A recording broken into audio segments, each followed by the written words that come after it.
و در این قسمت پاسوردتان تایپ میکنین. خب دوست عزیز، ایمیل و پاسورد که تایپ شد، بعد از اون لاگین.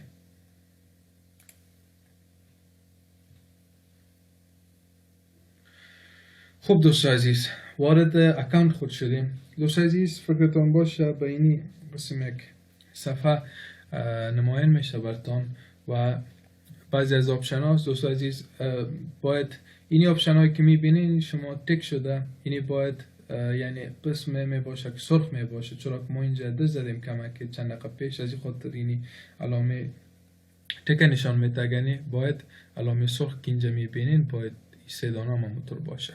و معنای از این چیست دوست عزیز؟ معنای علامه سرخ به این معناست که کمپلسری است، یعنی باید فیل شود، یعنی یار نمیشه که شما رها بکنین، باید فیل بکنین. و چیزایی که زرد است اینا کمپلسری نیست، یعنی آپشنال است، یعنی شما میتونین که یار اسکیپ بکنین. دوست عزیز شروع میکنیم بخیر از پرسونال انفورمیشن. در بخش پرسونال انفورمیشن دوست عزیز میبینیم در بخش ایدیت یا گزینه ایدیت کلیک میکنیم و قسمی که میبینیم دوست عزیز اینجا میگه نیم، میدل نیم، سر نیم، مثلا جندر، میل است یا فیمیل است، دیگه مثلا ازدواج کرده یا طلاق گرفته یا مثلا سینگل است، هر چی که است سلکت میکنین. دیت آف برد سلکت میکنین و مثلا نشنالیتی از کدام کشور هستین، کنتری آف برد کجا تولد شدین، مثلا ما سلکت کردیم افغانستان. سیتی آف برد کجا، در کدام شهر تولد شدین، مثلا ما انتخاب کردیم بلخ. دیگه دوست عزیز در این قسمت میبینید، در قسمت چند آپشن است.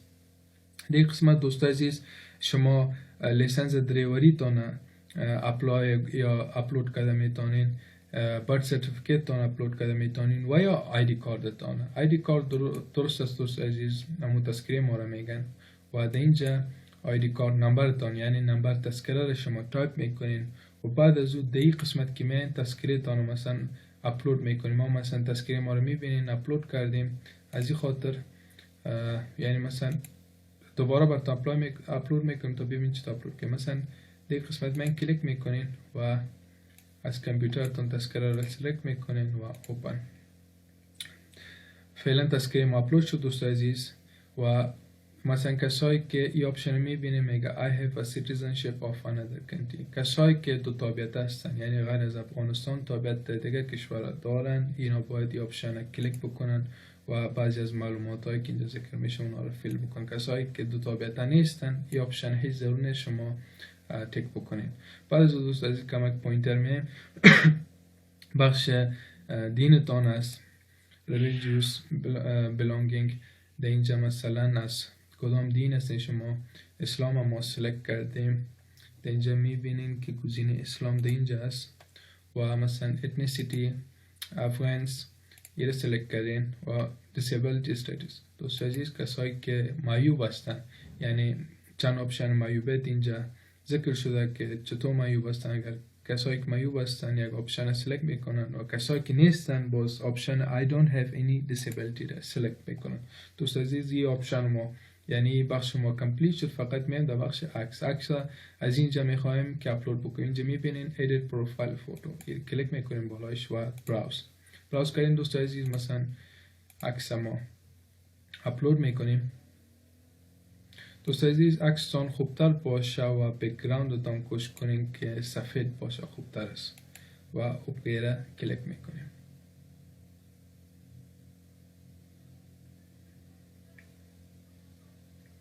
خب دوست عزیز عکس ما اپلود شد، دیگه بخش سیو کلیک میکنیم یعنی سیو شود.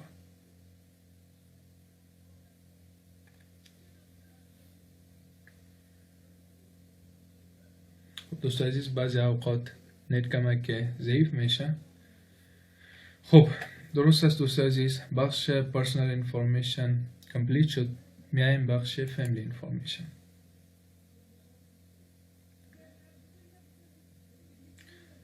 در بخش فامیلی انفورمیشن دوست عزیز معلومات در مورد فامیل خود اونجا ذکر میکنین. اول چی است مثلا میگن نام مادرتان چی است، مادرز نیم بعد از اون نامشان که ذکر کردین باز میگن is your mother alive، میگه آیا مادرتان زنده هستن. باز مثلا اگر زنده هستن آپشن یس انتخاب میکنین، اگر نیستن آپشن نور انتخاب میکنین. و بعد از اون مثلا میگه اول میاین دوستان عزیز ببخشین بخش ایدیت کلیک میکنین. بخش ایدیت که کلیک کردین نام مادرتان اینجا ذکر میکنین. بعد از او میاین که آپشن سلکت میکنین مادرتان زنده است، یعنی مثلا ما سلکت کردیم است، اگر نباشن یعنی زنده نباشن فقط که باشن آپشن نور سلکت میکنین، اگر alive بود yes. بعد از او اینجا میبینید دوستان عزیز my mother works. کسایی که مادرشان وظیفه دارن این آپشن سلکت میکنن و بعضی از معلومات هست که کجا کار میکنن، چی وظیفه دارن یا را فیل میکنن. مثلا ما میگیم که نو، یعنی هیچ لازم نیست کسایی که مادرش کار نمیکنه لازم نیست که آپشن تیک بکنه. دوست عزیز در بخش فادرز نیم نام پدرتان در اینجا تایپ میکنین. بعد از is your father alive، اونا زنده هستن، اگر هستن yes، اگر نیستن no. مثلا ما میگیم که yes. بعد از اون میگن که my father works، مثلا ما اینجا را تیک کردیم که پدر ما بله کار میکنه. باز در اینجا میگن the institution یا company your father works it. دوست عزیز اما ارگان که پدرتان کار میکنه اون ما را باید نامش اینجا ذکر بکنیم. مثلا میگیم که فرض مثال WCC یک ارگان نامش میتین. your father's occupation چی کار است پدرتان، مثلا یعنی فیلدش چی است، رشتهش چی است. دوست عزیز اینجا مثلا تقریبا 30 تا 40 آپشن اینجا ذکر است. مثلا ما سلکت میکنیم انجینیر، یعنی پدر ما انجینیر است مثلا. بعد از اون تایتل یا پوزیشن یعنی چی کار هستن، مثلا دو جایی که کار میکنه رئیس هستن، معاون هستن، کارمند هستن، هر چیزی که هستن در اینجا وظیفه شان ذکر میکنین. بعد از اون نمبر آف سیبلینگز. دوستان عزیز در این بخش اشتباه نکنین، نمبر آف سیبلینگز به این معناست که چند برادر و خواهر هستین. بعضی دوستا در این قسمت غلط میکنن، اونا مادر و پدرشان هم در اینجا کاونت میکنن. نخیر اونا رو باید کاونت نکنین، فقط اینجا نوشته میکنین که چند خواهر و برادر هستین. ما مثلا 5 دانه نوشته کردیم.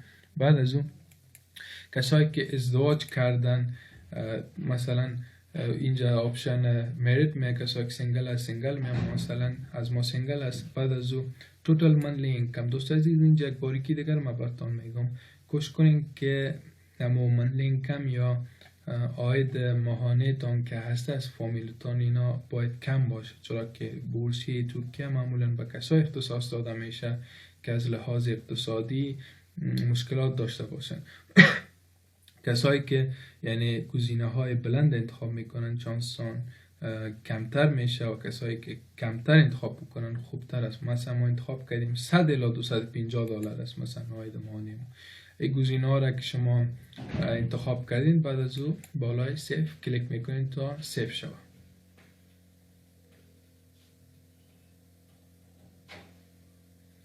درست شد دوست عزیز، یعنی گزینه ما سیف شد. و بعد از اون میایم در بخش کانتکت انفورمیشن. در بخش کانتکت انفورمیشن دوست عزیز میایم اول در قسمت ایدر که باید اینجا دست بزنیم.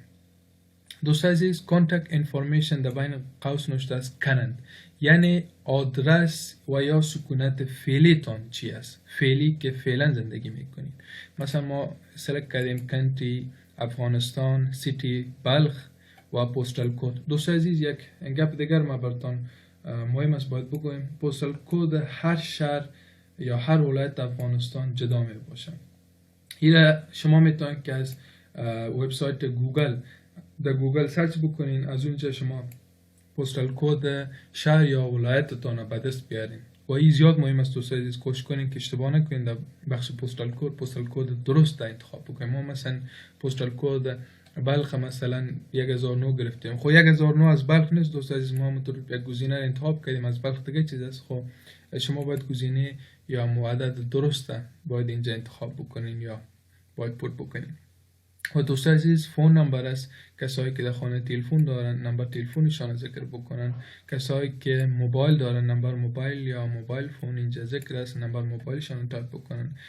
کسایی که بعد از اون مثلا پایین میایم استریت است، یعنی در کدام استریت یا سرک خانه تان موقعیت داره، اما سرک نامش نوشته میکنین اینجا آدرس. بعد از او بیلدینگ نمبر خانه تان دوستای عزیز چی است. مثلا ما اینجا نوشته کردیم 568 و دور نمبر دروازه چی است. مثلا ما نوشته کردیم 150. یا دوستای عزیز کوشش کنین که دقیق تر یا را فیل بکنین. و دوستای عزیز دیگه یک بخش مهم ای از کسایی که سکونت فعلیشان از سکونت همیشگیشان یعنی سکونت دائمیشان فرق میکنه، باید اینی آپشن تک بکنه. یعنی میگه my contact information is different from my residential address. کسایی که یعنی سکونت دائمیشان فرق میکنه یا آپشن که تک کرد. بعد از اون مثلا چند آپشن دیگه میگه مثلا کنتری یا کدام کشور میگه سکونت دائمی است، مثلا افغانستان، شهر بلخ، پستال کد مثلا اینی چیز دیگه، استریت و نام سرک، آدرس سرک یا نام سرک نوشته میکنیم. بعد از اون بیلدینگ نمبر خانه تان مثلا یک چیز دیگه، دور نمبر دروازه مثلا یک چیز تایپ میکنین. اگر کسایی که داشتن خوب، اگر کسایی که مثلا سکونت دائمی و فعلیشان یک چیز بود هیچ اجازت نیست یا آپشن تک بکنین یا پرو بکنین.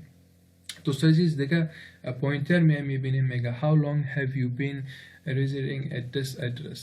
دوستان عزیز کسای اینجا یعنی سوال کرده میگه چقدر وقت میشه که در این آدرس که تو در اینجا ذکر کردی زندگی میکنی. مثلا ما نوشته کردیم 6 سال میشه. مثلا 6 سال چطور نوشته میکنی؟ اینجا 6 نوشته میکنین دوست عزیز، اینجا بخش یه را تک میکنین.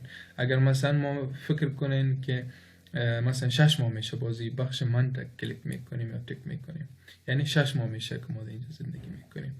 و دوست عزیز در بخش سوشل میدیا کسایی که فیسبوک اکانت داره، فیسبوک اکانتش باید نام ببره اینجا که چی است. مثلا کسایی که اسکایپ داره، توییتر داره و دیگه فیسبوک اکانت ها یا سوشل میدیا اکانت ها کس اینجا باید اونها رو ذکر بکنن.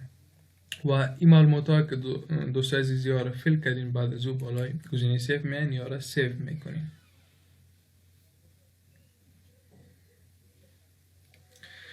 بعد از او دوست عزیز میم در بخش ایژوکیشن انفورمیشن.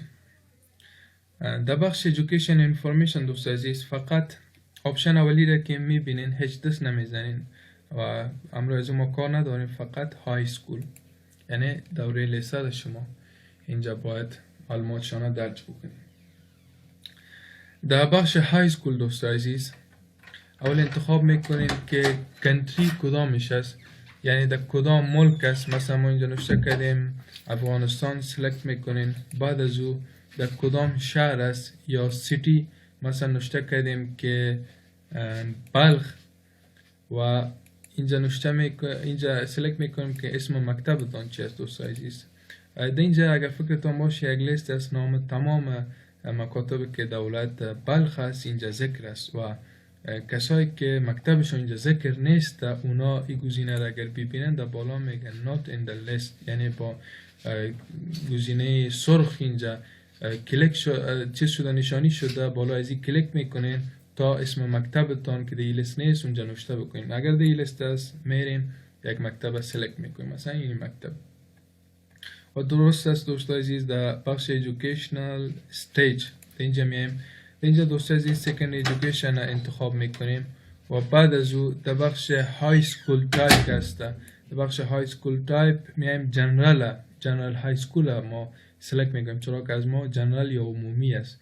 و بعد از او میجر فیلد آف یور ایژوکیشن ای هم دوست عزیز جنرال است چرا که از ما میفهمین یک یا دو بخش نیست، یعنی ما عمومی میخوانیم جنرال، یعنی در بین قوس نو ایژوکیشن فیلد این انتخاب کردیم. بعد از او استاتس دوست عزیز میبینین کسایی که کانتینیوس است یعنی کسایی که ادامه داره. دوست عزیز فکرتان باشه کسایی که تا ماه جولای یعنی تا آخر جولای اونو از مکتب فارغ شده میتونن یا باید کانتینیوس انتخاب بکنن و ثبت نام بکنن. کسایی که تا آخر جولای فارغ شده نمیتونن لازم نیست ثبت نام بکنن چرا که اونا واجد شرایط نیستن.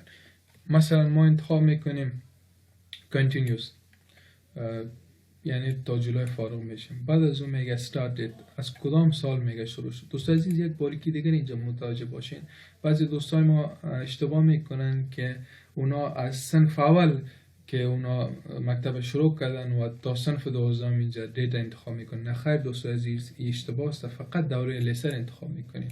اینجا کلیک میکنین، مثلا ما دوره لیسر یعنی صنف 10 مثلا در 2015 شروع کردیم، در کدام ماه و در کدام روز و ختمش در کدام وقت خواهد شد. یعنی در اینجا ببین estimated graduation date نوشته است. یعنی ما سپوز میگیم که در 2017 فلانی روز ختم خواهد شد. گرچه 2017 دیر است، خب باز ما اینجا آپشن کلیک کردیم، یا شما میتونین که تغییر بدیم. ما مثلا 2018 میگیریم، مشکل نیست. ماه جولای و تاریخ 26 اینا درست شد. بعد از او در گرید تایپ دوست عزیز از فیصدی اینجا گپ میزنن، یعنی فیصدی ما که از نمرات ما از روی 100 داده میشه، از او خاطر 100 ما انتخاب میکنیم. و در بخش گرید شما چقدر یعنی فیصدی دارین. مثلا ما داریم 97 اشاریه مثلا 89 درست است. از روی 100 چقدر ما داریم؟ 97.89. اگر اینجا ببینین 97.89 اینجا ذکر است. بعد از پایین میایم، اینجا دوست عزیز متوجه باشین ترانسکریپت از ما میخواه. چرا ترانسکریپت میخواه؟ به خاطر از اینکه ما هنوز فارغ نشدیم از مکتب، از او خاطر نمرات 3 سالی ما را میخواه. اگر ما فارغ باشیم، اینجا یک آپشن دیگه میه اونجا که نوشته است دیپلم، یعنی شهادت نامه میگه. هم شهادت نامه را اپلود میکنین، هم ترانسکریپت. اینجا متوجه باشین که ما انتخاب کردیم که از ما کنتینیوس است، یعنی تا بال فارغ نشدیم، از او خاطر نمرات 3 ساله را میگه اپلود بکن. نمرات 3 ساله را یا اونمون نمرات 2 ساله تان. بعضی از دوستا نمرات 3 ساله ندارن، نمرات 2 سالیشان دوست عزیز درست است. به خاطر از این درست است که اونا مثلا صنف 12 شان ختم نیست، از این خاطر نامعلوم است از صنف 12 از او خاطر نمرات 2 سالیشان درست است دوست عزیز. او انتخاب بکنه، یعنی او را جور بکنه اینجا اپلود بکنه، هیچ مشکل نیست. و دوست عزیز اینجا اگر ببینین اینجا یک گزینه دیگه هم هست، میگه have you achieved any significant ranking at this educational level یا exam. دوست عزیز اینجا میگه کدام دستاورد شما دارین در این مکتب یا در این اینستیتوت. مثلا اگر دارین یس میگین، مثلا بعضی از گزینه ها هست، مثلا میگه level of achievement چی است، سطح چی شما به دست آوردین، میگه اون مقام مثلا شهر یا کنتری یا ملک مثلا یا اسکول. این گزینه رو انتخاب میکنین دیگه. اچیومنت رنک چندم بودین، مثلا اول، دوم، سوم، بین 4 الی 50 یا انتخاب میکنین اگر بین از او باشین. خب بعضی از آپشن ها یا را فیل میکنین، اگر ندارین سیمپلی نو. بعد از دوست عزیز میایم در بخش I got university admission exam result. کسایی که کنکور دادن دوست عزیز، کسایی کنکور دادن ایرا یس میکنن درست است. و اینجا خودش ذکر است، ببینین کنکور میگه. و مثلا educational field of exam اینجا نوشته است جنرال. دوست عزیز دیتا در کدام تاریخ مثلا اونمو رزلت تان آمده یا امتحان دادین، و مثلا در بخش گرید تان چقدر نمره بردین، مثلا 320 بردین دوست عزیز. دیگه مثلا گرید تان چی است، نمره تان باز انتخاب میکنین یک نمره را مثلا 89. دوست عزیزی بخش قدر لازم هم نیست و او قدر مهم هم نیست، از این خاطر نو بکنین خوبتر است، هیچ مسئله نیست. و این بخش که سیف شد، یعنی گزینه سیف را کلیک کردیم، سیف میشه.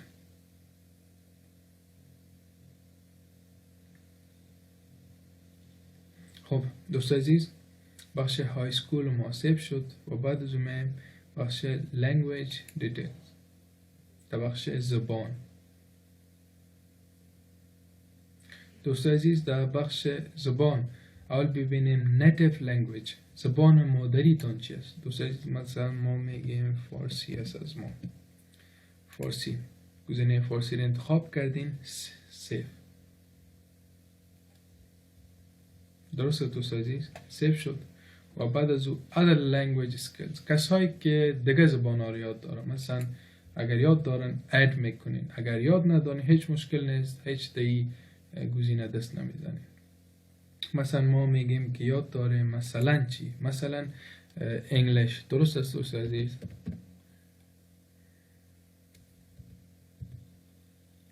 اینجا گزینه انگلیش انتخاب میکنیم.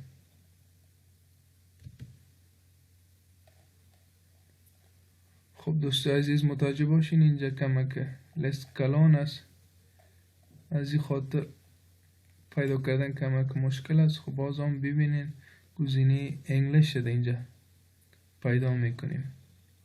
اینه دوستای عزیز گزینه انگلیش انتخاب کردیم. بعد از اون لیول میگه چقدر شما یعنی ایرا یاد دارین، مثلا با لیول ادوانس یا بیگینر یا اینترمدیت. مثلا ما میگیریم بیگینر. دوستان عزیز این بخش که میبینید شما در اینجا نوشته است I have a certificate to prove that I speak this language. دوستان عزیز این شما کلیک نمیکنین. به خاطر چی کلیک نمیکنین؟ این سرتیفیکت ها رو نمیخواد که شما در کورس خواندین. متوجه باشین این سرتیفیکت فقط مربوط بخش آیلتس تافل گپاس. ببینید ما کلیک میکنیم در اینجا باز میاد مثلا تاریخ میگه چه رقم اگزم دادی YDS مثلا تافل یا مثلا تافل آی بی تی یا آیلتس اینی گپاس. دوستان عزیز از این خاطر گفتم که کسایی که تافل آیلتس نداره اینه تک نکنه، کسایی که داره تک کنه خوبتر از چانسشان بیشتر میشه به کامیابی. بعد از اون سیو میکنن. خب دوست عزیز این بخش هم سیو شد. بعد از اون میایم در بخش ترکیش لنگویج اسکیلز. این دوست عزیز بخش مهم است. کسایی که زبان ترکی یاد دارن یس میکنن، کسایی که ندارن نو میکنن. مثلا ما میگیم که یاد نداریم نو. درست است دوست عزیز، چرا که بیشتر ما یاد نداریم. سیو. خب دوست عزیز بخش لنگویج یعنی مکمل شد. میایم در بخش ورک اکسپریانس. یعنی این بخش که دوست عزیز قسمه که قبلا گفته بودم براتون یعنی آپشنال است، کامپالسری نیست دوست عزیز. اگر ایره بخواین خالی هم مونده میتونین. مثلا ما در اینجا در ورک اکسپریانس میایم. در اینجا اگر ببینیم اگر شما کار کرده باشین بخش اد کلیک میکنین و مثلا کمپانی رو سلیکت میکنین، باز کدام ارگان کار کردین، مثلا دیتش تایتل چی است، امپلویمنت استیت چی است، یعنی هستین یا نیستین در وظیفه تان. یا پار انتخاب میکنین. دیگه بخش سی وی است دوست عزیز. کسایی که سی وی داره اینجا باید اپلود بکنه. معمولا کسایی که یعنی کسایی که با ماستری یا دکترا اپلای میکنن اونا باید سی وی داشته باشن. خوبتر است دوست عزیز. کسایی که لیسانس اپلای میکنن معمولا اونا چرا که وظیفه اجرا نمیکنن لازم نیست که سی وی داشته باشن، ضرورت نیست به لیسانس. بعد از دوست عزیز در بخش اکادمیک کوالیفیکیشن. دوست عزیز در بخش اکادمیک کوالیفیکیشن بعضی از یونیورسیتی ها که هست یگان سرتیفیکیت یا کوالیفیکیشن های ما مخصوص میخوام، مثلا SAT یا GMAT یا GMAT میگیمش. دوست عزیز اینی چیزا رو میخواین، اگر دارین اد میکنین، اگر ندارین هیچ لازم نیست که دست بزنین دیگه پیش میرین. در بخش سوشال اکتیویتیز دوست عزیز قسمی که میبینین این رقم یک آپشن میایی به خاطر از چیز که کمک وبسایت بیروبار است فعلا. اگر بیروبار نباشه در این آپشن یعنی چیزای اجتماعی که کارهای کردین شما اونها را فیل میکنین، در اونجا سرتیفیکیت داشتین اپلای میکنین. این بخش فعلا مشکل داره دوست عزیز، چرا که با ما یعنی علامه نشان داد چرا که نمیشه، چرا که وبسایت بیروبار است. بخیر فردا یا پس فردا وقتی که نرمال شه میتونن که چیزا را اپلود بکنین در بخش سوشال اکتیویتیز. بعد از دوست عزیز ترکی اکسپریانس. دوست عزیز این بخش هم زیاد مهم است. یعنی در اینجا از شما پرسان میکنه که تا فعلا به ترکیه رفتین و یا نه. اول میم در بخش ایدیت.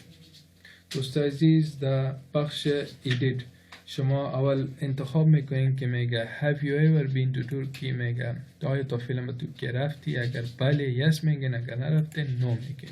مثلا ما میگیم نو چرا که نرفتیم. please specify how you learn about the scholarship. میگه دوست عزیز این درباره بورسیه میگه تو چطور اطلاعات به دست آوردی. مثلا ما از معمولا از صفحه فیسبوک یا از وبسایت این اطلاعات به دست میاریم. مثلا اینجا میگیم سوشال میدیا، مثلا فیسبوک مربوط به سوشال میدیا میشه. دوست عزیز بخش دیگه که اینجا میبینین میگه آیا کدام یعنی کسایی هست از فامیلیتان که در ترکیه از طریق ترکی سکولرشپ میگه کامیاب شده باشه. اگر کسی را میشناسین کدام دوستتان است یا کدام عضو فامیلیتان است بله یس میگین و بعضی از آپشن های دیگه میواره پر میکنین. اگر نیست نو میگین سیمپلی. بعد از اون میگه do you have any relatives living in Turkey. میگه دوست عزیز آیا کدام اقارب دارین که در ترکیه زندگی بکنه؟ اگر هست بله، اگر نیست نو. مثلا ما نو رو کلیک میکنیم، بعد از اون سیف.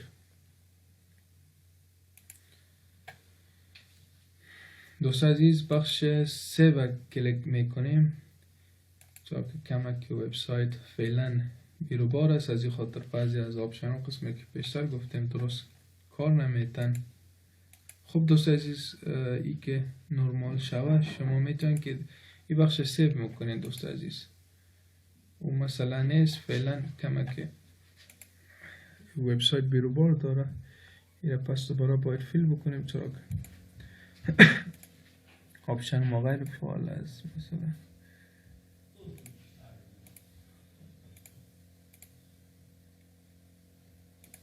خب سیو بکنیم.